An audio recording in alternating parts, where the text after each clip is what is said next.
সৎসঙ্গ জীবনধারা চ্যানেলের আজকের নিবেদন জীবন কর্ণধার। কাহিনী শ্রী শম্ভু সেন।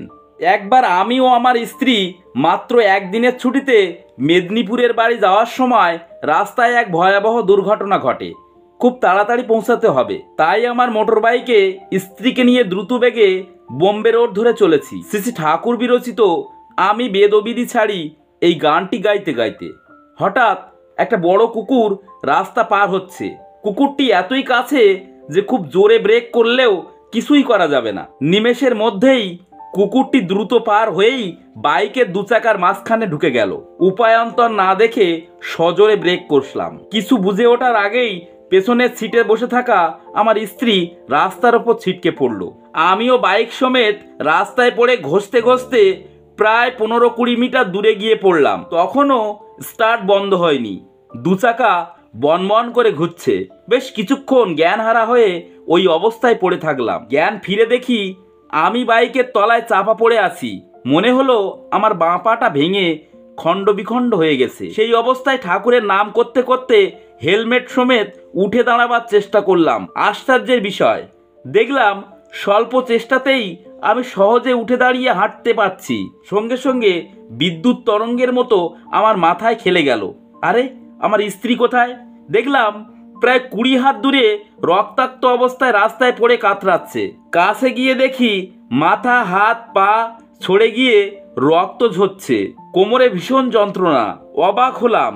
এই অবস্থায় ঠাকুরের নাম করতে করতে আমার দু কাঁধে ভর দিয়ে ধীরে ধীরে উঠে দাঁড়ালো।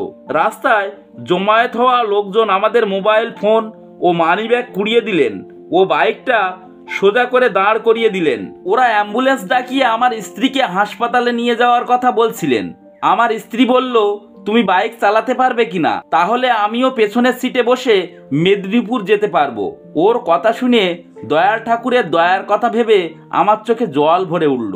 রাস্তার লোকগুলো অবাক হয়ে বলছিল, এই জায়গাটাতে অনেক অ্যাক্সিডেন্ট হয়েছে, অনেকেই মারা গেছেন, অনেকের হাত পা ভেঙে গেছে, ধাক্কা লেগে কুকুরটাও মরে পড়ে আছে, অথচ আমাদের কিছুই হলো না। এটা কি করে সম্ভব?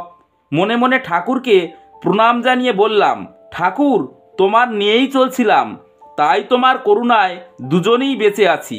তার উপর বিশ্বাস রেখে একমাত্র ক্লিক করতেই বাইকটা স্টার্ট নিল। পুনরায় ঠাকুরের সেই বেদবিধি ছাড়ি বেদনাহারি হরিনাম সদা গাইরে গাইতে গাইতে গন্তব্যে পৌঁছে গেলাম।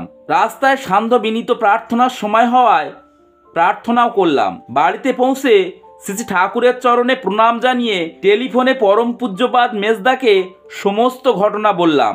শুনে তিনি তার স্বভাবসিদ্ধ ভাষায় বললেন, তোমাদের কিছু হয়নি। আর বৌমার কথা বলছো, পড়ে গিয়ে ছেড়ে গেছে বলে ব্যথা লাগছে, একটু পেন কিলার খেয়ে 2-1 দিন পরে ব্যথা কমলে এক্সরেটা করিয়ে নিলেই হলো। এরপর তার কথা মতো সব রিপোর্ট নিয়ে ডাক্তারবাবুকে দেখালে ডাক্তারবাবু বললেন, কোথাও কোনো সমস্যা নেই, শুধু বুড়ো আঙুলের একটা হাড় ক্র্যাক হয়ে গেছে। ভাবতে অবাক লাগে, এত বড় একটা অ্যাক্সিডেন্ট যেখানে হাড়গোড় ভেঙে গুড়িয়ে যেতে পারত, ঠাকুরের দয়ায় সেই সব কিছু হলো না। পরম করুণাময়ের অসীম করুণায় এই দুনিয়ায় অসম্ভব সম্ভব হয়। সবাই ভালো থাকবেন, সুস্থ থাকবেন। সবাইকে রানন্দিত জয় গুরু। বন্দে পুরুষোত্তমম।